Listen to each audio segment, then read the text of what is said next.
There's Something Wrong with the Basement by Empoleon's TARDIS. It was July 19th, 1978, when a lonely, middle-aged woman named Meredith moved into 728 West Grove Avenue. Meredith had just lost her husband to cancer, a kind man to whom she'd been married to for 27 years. Meredith had no children. Her only remaining family was a sister who lived in St. Petersburg, Florida, more than 1,000 miles away from the lonely old house in Pittsburgh. So Meredith was all alone, a broken woman in her new, very old house. The only company she had on the first day of her new life was her young neighbor, Mrs. Anders, and her 2 children, a 5-year-old boy named Carter and his 8-year-old sister, Jenna. They had decided to welcome her to the neighborhood with some fresh cookies. Meredith didn't have the heart to tell Mrs. Anders that she had diabetes. It was only after Meredith began unpacking her collection of porcelain dolls that she began to notice some strange happenings in the shabby old house. Back aching, she noticed that a couple of her dolls had been turned around. She thought nothing of it. A wind or a careless arm could have done it, but then, one day, while Meredith was coming up from the dark, moldy basement, she heard the distinct sound of porcelain shattering against hardwood. Meredith ran upstairs to the little shelves where her dolls were so lovingly placed, only to find that the very first doll she'd ever bought, a beautiful Russian girl with long dark hair, was in smithereens on the floor.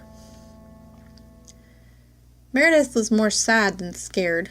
She swept up the remains of the shattered little doll, and not being able to throw it away, put the scraps in a cardboard box and pushed it deep into the darkest, loneliest corner of her bedroom closet. Meredith had heard rumors of strange phenomenon in the house. The older man she'd bought the house from had told her to be careful, told her that the house could have some strange effects on the mind. Meredith had thought, at the time, that the man was old and confused. He must have been in his late 80s, after all. But now she began to think and ponder on what the man had said, especially the curious statement he'd made last. There's something wrong with the basement. The basement was dingy and wet, yes, and perhaps there was some mold or fungus growing in the darkness, but this didn't bother Meredith. That's what basements are like, after all. As she exited the basement again, a knock sounded at the door. It was a fast, frantic knock. Meredith slowly walked towards the door, cautious. She was an older woman, living alone, and a robbery wouldn't be unheard of. She opened the door. It was Mrs. Anders, her neighbor. She looked panicked, her eyes bloodshot, and her hair a mess. "Oh, Meredith," she began, her voice shaking. "Please tell me you've seen Carter today?" Meredith thought hard. Her mind wasn't what it used to be. Her memory had started to fade lately. "No, I can't say that I have," said Meredith as she stood racking her brain. A look of disappointment and fear washed over Mrs. Anders. She looked up at Meredith and let out a small gasp. "Meredith, are you feeling all right?" she asked, concern in her voice.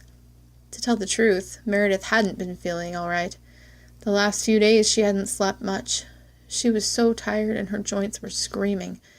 She could feel her bones scraping together with every move she made. "I'm fine, dear," said Meredith.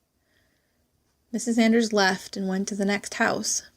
Meredith creaked her way out of the basement and up to look in the mirror in her bathroom. She looked dreadful. Her eyes were sunken, her hair was thin, and her skin had gone ashen gray. She felt her forehead, expecting to find fever, but she was cold and clammy. "There's something wrong with the basement," she muttered to herself, echoing the old man. As she left the bathroom, she felt a sharp pain in her foot. She sat down on her bed and brought her foot to her lap. A large shard of porcelain was protruding from her heel. She felt dizzy. Grasping the shard, she began to pull it out, wincing in pain. The shard drew cleanly from her heel, and a small trickle of blood followed it. As she came up from the basement, the front door rattled in its frame from a loud, frantic pounding she had never heard before. She made her way to the door, her back brittle, her joints corroded and stiff. It was Mrs. Andrews again. "Meredith!" she shouted. Her previous patience and kindness had completely evaporated. "I know you've done something with her, you witch!" Her hair was stringy, her eyes sunken. She hadn't slept in days. "Where is Jenna? I know you know where she is." Meredith remained calm, almost absent. "Please calm down, dear. Come in and I'll make you some tea." "I don't want tea!" shouted Mrs. Andrews, tears running down her face. "I want to know what you've done with my children." Meredith looked puzzled. She leaned in close to Mrs. Andrews. Her putrid breath smelled of metal.